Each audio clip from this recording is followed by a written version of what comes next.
miles to the southeast of Pittsburgh. We should also mention, I think, Aaron, that inevitably some of these early fragmentary reports are going to be needing correction, and that will be done as soon as possible. We had a report of a second hijacked plane on the way to Washington. Capitol Police were reporting that there have been no signs of that plane. We simply, at this point in this awful story, have to just tell our viewers we will do everything we can to report this accurately. If fragmentary reports need amending or correcting, that will be done immediately. Again, and I think in fairness here, there is in a number of places right now, perhaps 4 or 5, chaos. And numbers that come out aren't necessarily going to hold up. And in our reporting, we will be a bit conservative on some of this until we track it down. There's no point in allowing this thing to seem worse than it is. It is already horrendous, and we don't need to make it any worse by misstating numbers, and we want you to keep that in mind. CNN Medical Unit reports that the Center for Disease Control in Atlanta, the Centers for Disease Control, is preparing bioterrorism teams to respond to the incidents. This, we are told, is simply precautionary. We have absolutely no reports and no evidence that there is any biochemical or bioterrorism going on, but clearly what is happening in every department of the United States government, and I suspect in every department of most major cities right now, the plan that they hope they never have to implement, the plan that they spent years preparing, is now in effect, not just here, not just in Washington, but around the country, because no one knows precisely where this is going. CNN, my colleague Judy Woodruff joins us from Washington. Judy?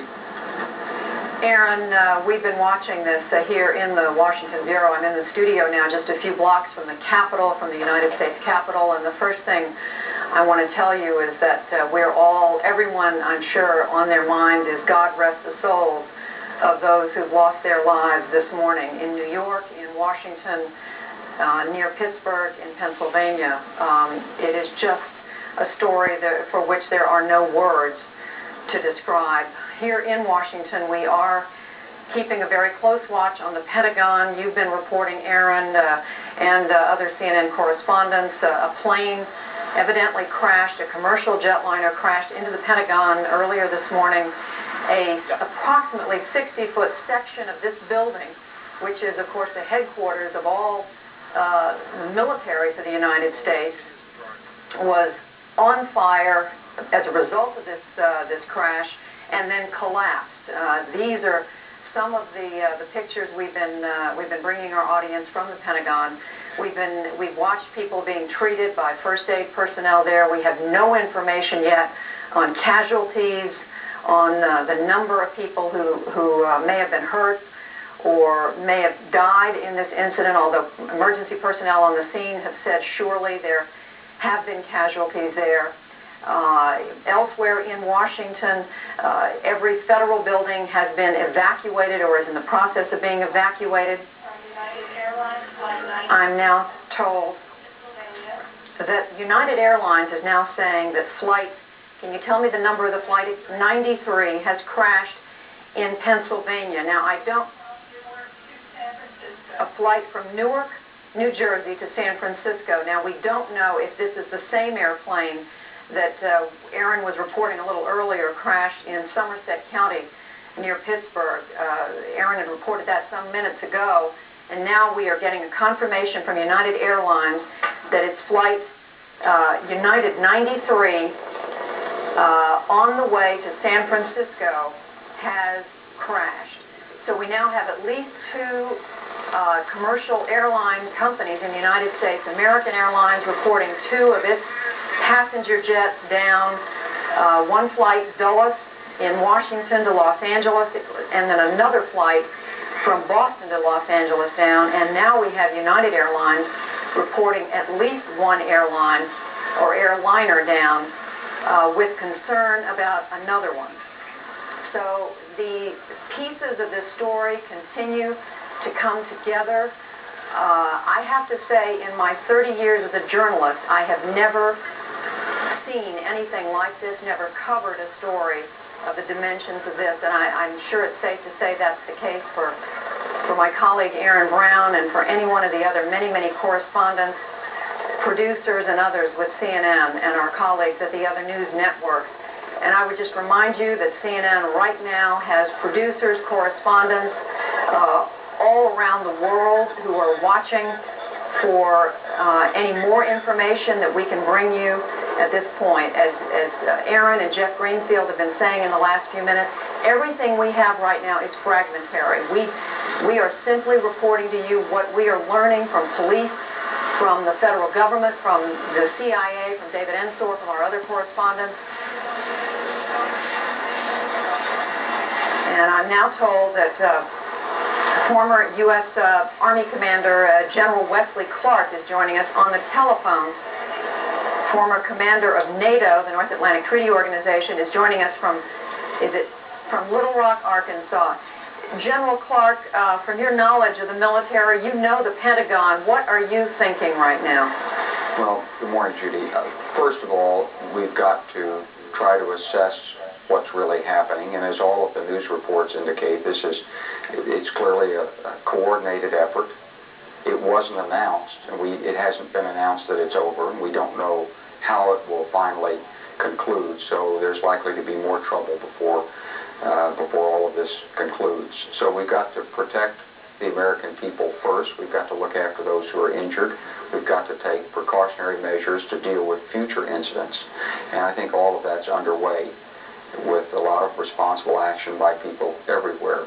The damage at the Pentagon is unclear from all the news reports that I've seen.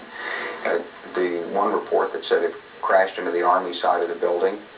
There are command centers in various places of the Pentagon, and there are many other alternate command centers. So I don't think there's really any issue about the command and control of the United States Armed Forces. I'm sure that's very solid right now.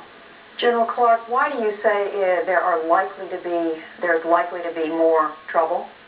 Well, we're hearing still reports of aircraft that are out there. There's no way of knowing when all of the possible incidents have either taken place or been aborted by whoever it is that's behind this. And so we have to be ready for whatever might happen next. General, can you give us some sense of, clearly the United States has never experienced anything of this magnitude, but what are the leaders of our military, the Joint Chiefs, the Secretary of Defense and others, what presumably are they doing right now in order to be on top of the situation where you have the Pentagon on fire, New York City in a state of chaos, and every federal building in Washington evacuated? Well, first of all, we'll be trying to assess what happened. We'll be making sure that the protection posture of our bases worldwide and all of our units out there is raised so that we're able to protect our forces and our family members, and then we'll be looking to provide assistance to wherever such instance might occur. Whatever military capabilities there will be that could be of use will be certainly made available to the other agencies of state, local, and federal government who are involved in trying to deal with these tragedies right now. Then beyond that, we'll be waiting for the information to come in about who may have been behind this, and we'll be looking at what measures can be taken to strike and prevent further actions or in punitive retaliation. Well, speaking of that, General Clark, wouldn't you agree there are very few of the terrorist groups, at least that we're familiar with, who would have the capability to pull off something this coordinated on this scale? I think that's exactly right. There's only one group that has ever indicated that it has this kind of ability, and that's Osama bin Ladn. So obviously that'll be the first suspicion. Clearly we are all in a state of shock, General Clark, but is it fair to say that you're not truly surprised by this, given what we've heard from that particular group? And again, we don't know who's behind this, but given what we do know. Well, there have been many threats made against the United States and threats of terrorism, and we know that the World Trade Center's been a target. We know that aircraft have been hijacked, and we know that car bombings are used in many places in the world. And there's no doubt that for a long time there have been groups who have tried to target the United States. Normally, many times we've gotten indications, we've been able to take actions that the American public never knows about that have broken up these attempts. In this case, for whatever reason, we didn't have the information and we weren't able to take the actions to break it up. In general, what do you say to those Americans who are